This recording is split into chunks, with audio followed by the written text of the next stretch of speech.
Hare Krishna. So we will continue with our discussion of Bhagavad Gita. So yesterday we were having a look at this verse 1.8.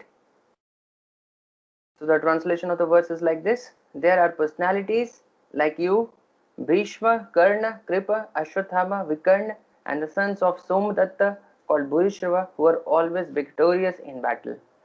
So we saw here Duryodhan's expertise in diplomacy is being exhibited. So how he is taking the name of, first he is addressing Drona first, because when he was addressing, when he was speaking these verses to Dronacharya, so everybody was present there only, and all the warriors they had assembled, and everybody was listening what he is speaking. So he was in little dilemma whether he should name in this verse Bhishma Dev first or he should name Dronacharya first. So very expertly he is telling that there are personalities like you, and then he is taking the name of Bhishma, because he understood the logic that Bhishma is a Kshatriya and he will obviously respect a Brahmana, and therefore he will have show this much courtesy that if Drona's name is taken before him, he will not be like kind of upset. So therefore he is on this grounds that because Dronacharya is a Brahmana, he is taking the name of Drona first, and then he is taking the name of Bhishma, and then he is taking the name of Karna. So now we should note here that Bhishma and Karna, they were kind of little bit not on good terms with each other. They had some kind of enmity. So therefore he is taking the name of Karna after Bhishma to make sure that Bhishma understands that for Duryodhan, Bhishma is more important than Karna. So then therefore he is naming Karna after he is taking the name of Bhishma in this verse. And then he is naming others, Kripa. So Kripacharya, he was like a relative of our Dronacharya. So then he takes the name of Kripacharya and Ashwathama. So like we can see here, he is mentioning Kripacharya and Ashwathama to inspire Dronacharya a little more further, because Kripacharya's twin sister, she was married to Dronacharya. She was the wife. So she was many times known as Kripi. So Kripi or Kripacharya's twin sister, she was the wife of Dronacharya. So therefore, he's mentioning Kripacharya and Ashwatthama, who was the son of Dronacharya. So he's mentioning the names of all the relatives of Dronacharya to inspire him further, that all these personalities are also present. And then Vikarna and Somdatta and Bhurishrava is taking the name of all these personalities. So here Duryodhan is mentioning the name of Vikarna out of fear of defection. So Vikarna is one of the Kauravas. He is a brother of Duryodhan, and why Duryodhan is little fearful that Vikarna will change sides before even the battle has begun, because Vikarna was the only Kaurav who opposed this robing of Draupadi. So he was the only person from the side of Kauravas who was against that fateful deed which Duryodhana and Karna they wanted to do in that gambling match of disrobing of Draupadi. So Duryodhana had this fear that that time Vikarna he rebelled against us, and he was telling that this is an impious deed. So again he may do the same thing, and he may recognize that maybe he may think that Pandavas are on the virtuous side, and he may change sides. So immediately he is mentioning the name of Vikarna along with the name of all these great personalities. So there are two purposes. One thing is that he is wanting to encourage Vikarna that you are also as important to me as these personalities like Bhishma, Karna, Dronacharya and Kripa and Ashwatthama. So all these people, they are like very great warriors, and Vikarna is not like such a great warrior, but still here Duryodhan is mentioning his name so that he does not change his side. And other thing is, once you announce that this person is fighting from my side, and then that person will once the name is announced, then you will feel little hesitant to change sides. So therefore very expertly Duryodhan using his diplomatic talents, he is also taking the name of Vikarna. So we see here defection. Defection means changing of teams, changing of sides. So this was an important concern for both the sides. And both the sides, Krishna also tried to get some defection, and here Duryodhan is also trying to get some defection for their armies. Like we see here, Vikarna's example is there, that Duryodhan is trying to prevent Vikarna from getting defected and joining the enemy side. Similarly, we see that Lord Krishna, he approached Karna and he told that you are the senior most Pandu, you are the senior most brother. Why are you parting with this evil-minded, impious Duryodhan? You come and join the side of the Pandavas, and after the battle is won, you will be the next king. But Karna could not appreciate the words of Krishna, and he thought that loyalty to his friend Duryodhan is more important than even the words of the Supreme Personality of Godhead. So he did not change sides and did not go to the sides of Pandavas. So he followed a lower principle. Obviously, we know that the importance of following the higher principles, like when the Supreme Personality of Godhead himself is ordering something and himself is requesting something, so that's the highest dharma. And all other dharmas of friendship and morality of this world, they are all secondary dharmas. So Karna could not appreciate these facts. So therefore, he did not change sides. And similarly, we see here Salya. He was like one of the maternal uncles of the Pandavas side. But when he was coming to join the army of the Pandavas, in between, what happened? This Duryodhan and his clever ministers, they arranged very nice accommodation for him on the way. So when Salya and his armies, they were coming, they found this nice accommodation, and they rested there for a while. And the ministers of Duryodhan, they were very clever, and they made very nice arrangements and encouraged this King Salya and all his army to take full advantage of the nice facilities of accommodation there. So Salya became very happy, and he was thinking that maybe Maharaj Yudhishthir must have arranged this accommodation for me. So he became very happy, thinking that Yudhishthir Maharaj has done this, and he said that whoever has done this, these accommodations, whoever has arranged these accommodations for me, I will do anything, whatever he says, I will do. Then immediately Duryodhan came out and he said, it was I who arranged all this accommodation for you, and now I want that you fulfill your promise by joining my side in the battlefield. So this is how, these are the three examples of attempted defections. So here Vikarna, Duryodhan could keep, Karna, Krishna could not persuade. But in case of Salya, it was possible for Duryodhan to get him defected. Okay. So here Maharaj Yudhishthir, actually he announced also at the beginning of the battle that if someone wants to change side, so according to religious principles, before the battle has begun, you can change sides. So he announced that anybody wants to change sides, any of the fighters, any of the warriors, even the soldiers, anybody wants to change side. So it's like you can change sides before the war is begun. So somebody wants to go from Pandava side to the Kaurava side, or Kaurava side wants to come to the Pandava side. It is possible, according to religious principles, you can change your side before the battle has begun. But after the battle has begun, now you have to be loyal to whichever side you have chosen. So this was that time, which we see even in modern times also, like football players. If some other club, they pay them more money or give them some more benefits, they immediately change their club. So similarly here also the fighters, many times it was seen even in the battlefields of previous Vedic wars also, that fighters used to change sides. So here Krishna also attempted for defection, and this Duryodhan also attempted for defection. So moving on to the next verse, 1.9. So then here now again Duryodhan is continuing to tell that there are many other heroes who are prepared to lay down their lives for my sake. All of them are well equipped with different kinds of weapons, and all are experienced in military science. So here in this verse we see this word Tyaktva Jivita. It comes in the second line. If you can see in the verse, in the second line towards the end, this word is coming Tyaktva Jivita. So here the meaning of this Tyaktva Jivita can be taken in two ways. So how Duryodhan is telling that all these heroes, they have come here and they are prepared to give their lives.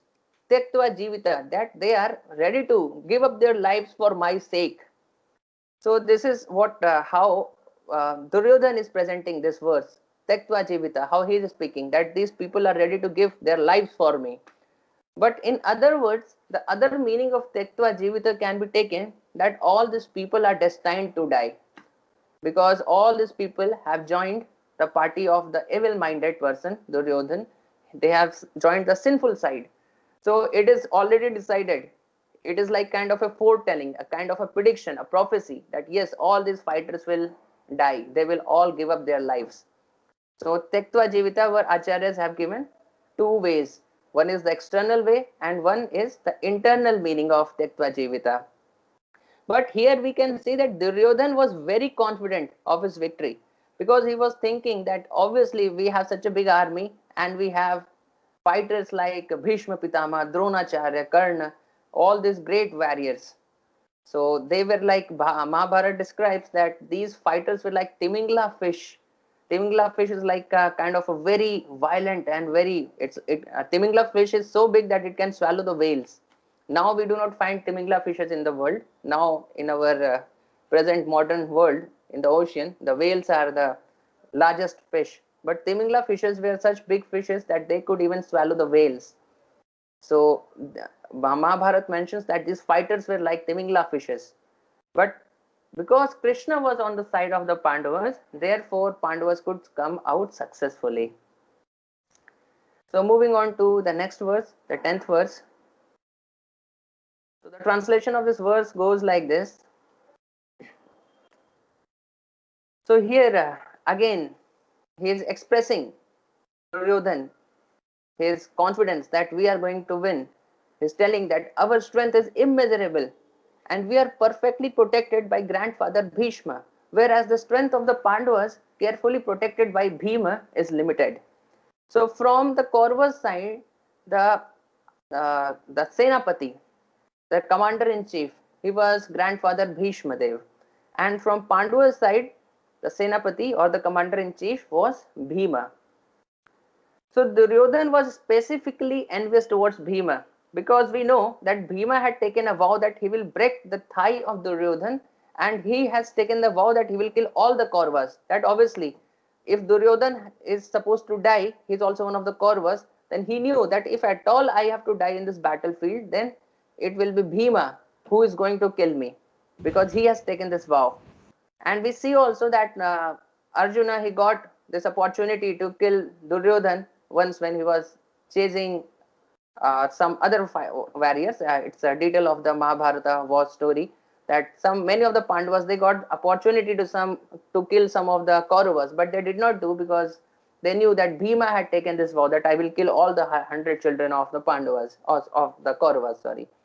So therefore Duryodhan was specifically very envious of Bhima, because he knew that if at all I have to die, then Bhima is going to be the person who is going to kill me. So here he is again expressing that although he was very envious of Bhima and is naming him again and again, but he knew that Bhishma Dev, who was like the master of the greatest warrior which was available in the whole battlefield on both the sides, nobody from both sides could match Bhishma's strength. And Bhishma was the Senapati, the commander-in-chief of Duryodhan. So he was very confident that although Bhima is so powerful, but obviously he is no match for Bhishma. He is not even a fig in front of Bhishma. So that point he is mentioning here, that he is no match for our commander-in-chief. And hence Duryodhan was here also expressing his full confidence in victory. And again, one more thing that we can note in this verse, the use of the word aparyaptam. Like the first word of this verse, you can see aparyaptam. So here this word also has different meanings, which different acharyas have given their own interpretations of this aparyaptam word. So it has different significance. So how our some of the acharyas and even Srila Prabhupada has translated this aparyaptam word in this verse like this, that our our strength is unlimited. Like we are our strength is immeasurable. The first line of the translation you can see, our strength is immeasurable. So one meaning of this word aparyaptam is immeasurable, that our strength is immeasurable. But another meaning of aparyaptam is our strength is limited. So this aparyaptam, this Sanskrit is kind of a little bit little tricky language. So one word can have many meanings according to different places. If you do sandhi vichhed or different words you join, so the same word according to different rules of grammar can have different meanings. So here aparyaptam word can have both meanings. Yeah, our strength is immeasurable or our strength is limited. Both meanings can be applied to this word aparyaptam. So Srila Prabhupada translates it as our strength is immeasurable, but some acharyas, they also translate it as our strength is limited. And then they tell why it is limited, because we are protected by grandfather Bhishma. So here he is telling that we are protected by Bhishma, therefore our strength is immeasurable. But the meaning can also be taken because we are protected by grandfather Bhishma, therefore our strength is limited. How? Because Bhishma Dev had some affection for the Pandavas, and Duryodhan knew this.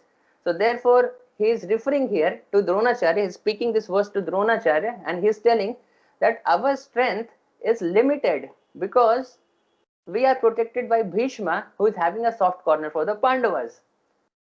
So obviously he is not going to perform his best because he loves Pandavas, so he will not fight with all his vigor. So therefore we need you more. That now Dronacharya, Gurudev, you should fight even with more vigor, because our strength has become limited because we have a Senapati who favors the Pandavas. So this is another meaning. So depending on who is hearing this verse, from this verse, one verse, again Duryodhan is using his diplomacy, his political skills to satisfy both Bhishma and Drona. So if Bhishma will hear this verse, he will understand that Duryodhan is telling that our strength is immeasurable because we are being protected by Bhishma. And Dronacharya, when he hears this verse, he will think that our strength is limited because Bhishma is having a soft corner for the Pandavas. And therefore he is telling that your fighting is very much more important for all of us. So depending on who will hear this verse, because everybody is hearing, according to that, that person will take the meaning of this verse. Okay, so moving on to the next 11th verse. So now then he's telling to all the other fighters who were assembled on the battlefield, all of you must now give full support to grandfather Bhishma as you stand at your respective strategic points of entrance into the phalanx of the army. So here Duryodhan is adjusting the situation in his diplomatic way so that the others do not think that they are less important, because he is glorifying Dronacharya and Bhishma Dev. But others may think also, no, that we are useless, why we are here. So then he is telling you, obviously Bhishma Dev is the greatest warrior. Dronacharya, they are all very great fighters, great warriors. But all of you are also important. Why? Because Bhishma Dev may get engaged in the fight and he may be fully engaged in fight from one side, and because he is very old, the enemy may take advantage of Bhishma Dev's engagement in fight from one side. So all of you are supposed to surround him and protect him so that enemy cannot harm him from other side when he is engaged in fight from one side. So therefore he is telling that all of you should stand at your respective strategic points into the phalanx of the army and give your support to grandfather Bhishma. So he's encouraging them also that you are also not like kind of the unimportant person for me. Your presence is also needed. So that's what here he is mentioning. And he is hoping that Bhishma Dev and Dronacharya, they would give up their affection for the Pandavas the way they have done previously during the disrobing of the Draupadi in that assembly during the gambling match. So Duryodhan could remember that that time Draupadi, she was crying and she was appealing to both Bhishma Dev and Dronacharya that please, you are the respected members of this assembly, you are the senior most people. How can you see such an adharmic, impious activity in the assembly of all these respectable men? So, but that time, both of them did not speak anything. Both of them were quiet. So therefore, again, he was thinking that the same thing may happen again. Again, they will, although both Dronacharya and Bhishma Dev, they both have some soft corner for the Pandavas. Again, they will give up all this sympathy and they will fight full-fledged. So moving on to verse number 12 now. So then Bhishma Dev, the great, valiant grandsire, is a grandsire of the Kuru dynasty. So this is the eldest surviving member of the Kuru dynasty. So grandsire of the Kuru dynasty, the grandfather of the fighters. He was the grandfather of the fighters of both the sides, of the Pandavas also and all of the Kauravas also. And both sides, they respected Bhishma Dev as their grandfather. So then he blew his conch shell very loudly, making a sound like the roar of a lion.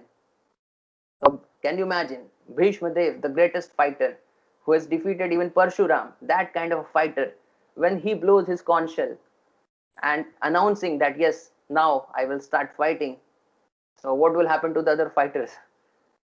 So this blowing of conch shell gave Duryodhan a lot of joy that yes, Bhishma Dev is now prepared to fight.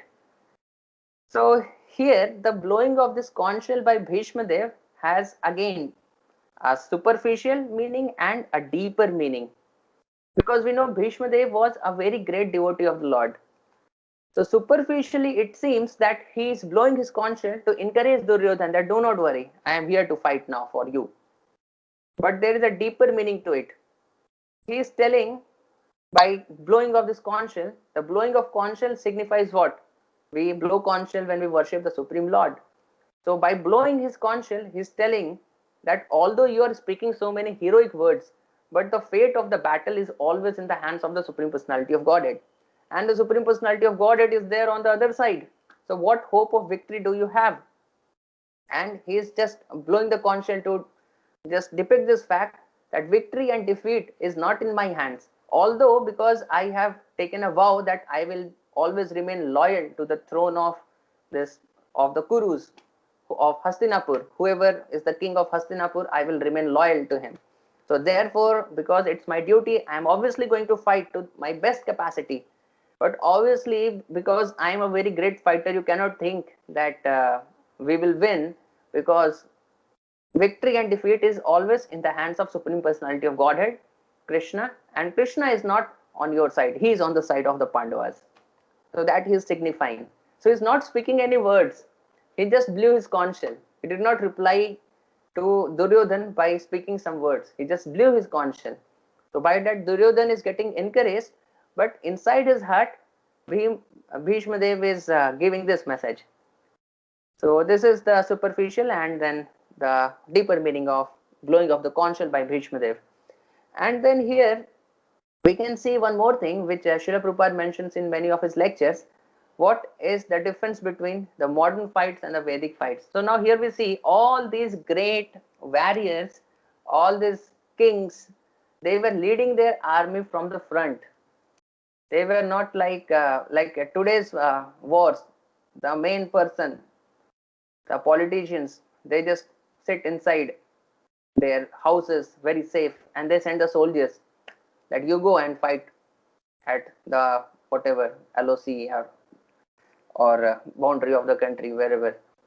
So that's not how the Vedic fights used to be. Here we see the soldiers are behind, but in the front the chariots of the fighters, their kings, and all these people, the five Pandavas, the Kauravas, Dronacharya, Bhishma Dev, and all the kings, they are leading from the front. So that's a Kshatriya spirit, that they lead from the front, not that they just send their soldiers and they just sit home.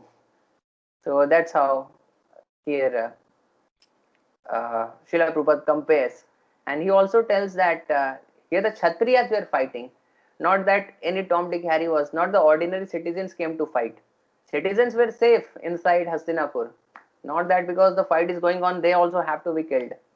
So this is also contrasting to the modern way of fighting that United States of America many times in the 1960s when the war was there, the draft board was taking all the young college students and sending them for the battle. They were kind of not prepared for it. They are college students, they are not Kshatriyas. You just give a gun to them and tell that go and shoot. So that's not how they become fighters, no. So Srila Prabhupada used to criticize, this is not the way of making your army. Kshatriyas should make the army.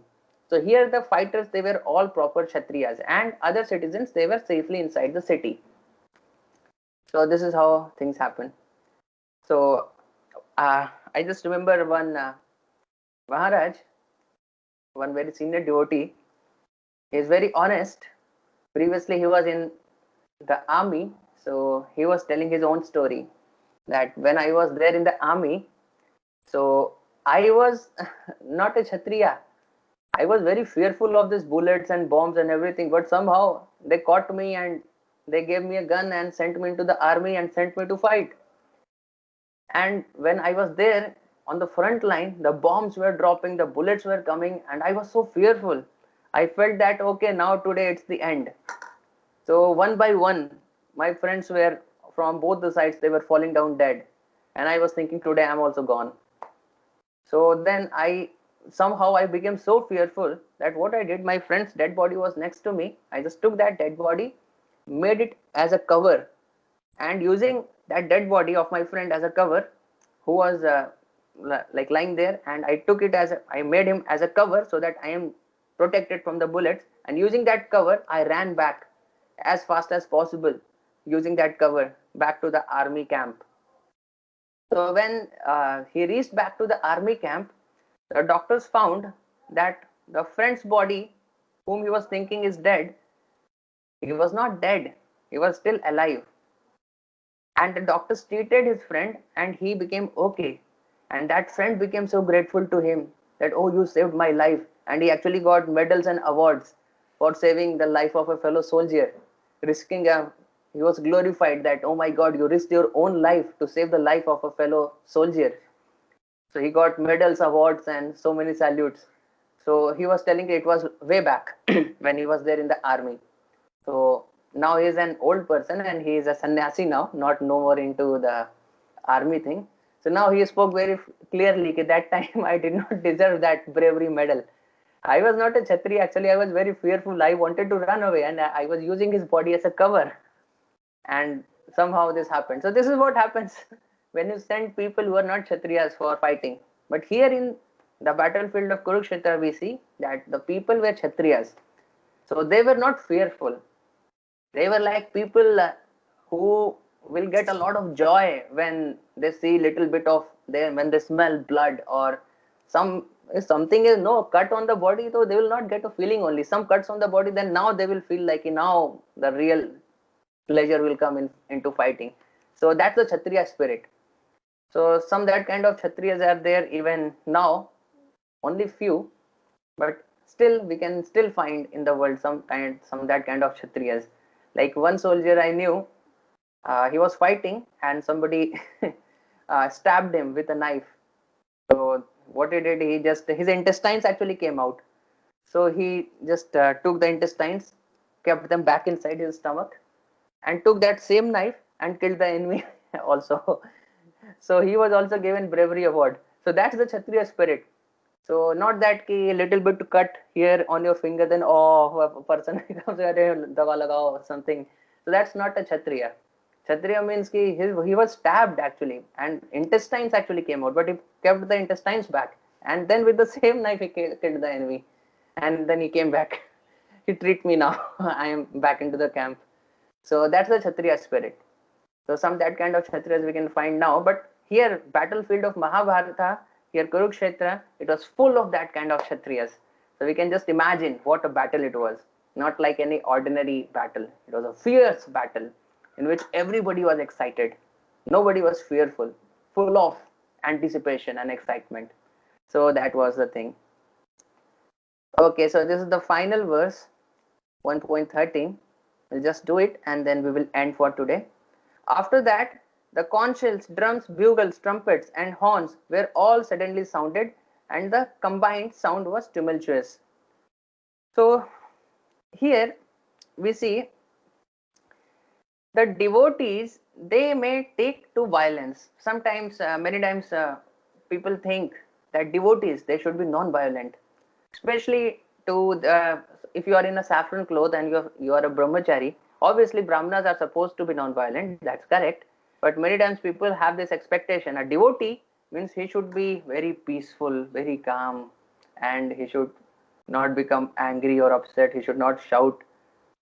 Many times people doubt ki if this devotee is shouting, what kind of devotee he is?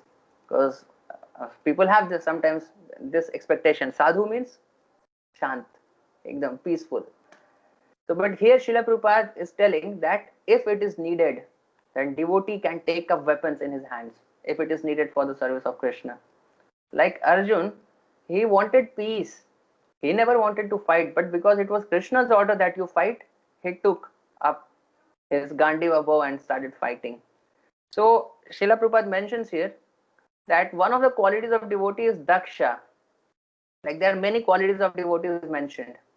So one quality in that list, it comes in our scriptures, it comes, okay, what are the qualities of a devotee? By that, those qualities, it's a list of qualities given. So by those qualities, we can understand how much of a devotee we have become. So one quality is daksha or expert. So expert means ki whatever field is needed for Krishna's service, for the service of the Lord, that field a devotee will take up. If it is not related to Krishna's service, he is not interested. But as soon as something is beneficial for the service of the Lord, he will immediately take up that field of activity and he will become expert in that. So if fighting is needed for Krishna service, a devotee can take up fighting also. If politics is needed for Krishna service, a devotee can take up politics also. If management is needed, devotee can take up management also. If business is needed, a devotee can take up business also. Whatever is needed, a devotee will take and he will become expert in it, not for his own sense gratification, but for Krishna's service. So that's one quality of a devotee, expert. So he is expert not only in just chanting his japa and reading Bhagavad Gita, he is expert also in fighting, like we can see here. The Arjuna's expertise in fighting. So by this we finish the first section, the verses 1 to 13, which describe about the introduction, the preparations for the war which are going on. So now from tomorrow onwards, now we will start the second section, the signs of victory. This section is from verse number 14 to 20. So there are various signs, various omens which predicted even in the beginning of the battle that Pandavas are only going to come out victorious. So here Sanjay notes all these things and Bhagavad Gita mentions how it was very clear that only the Pandavas are going to win the battle. Okay, so anybody has any questions?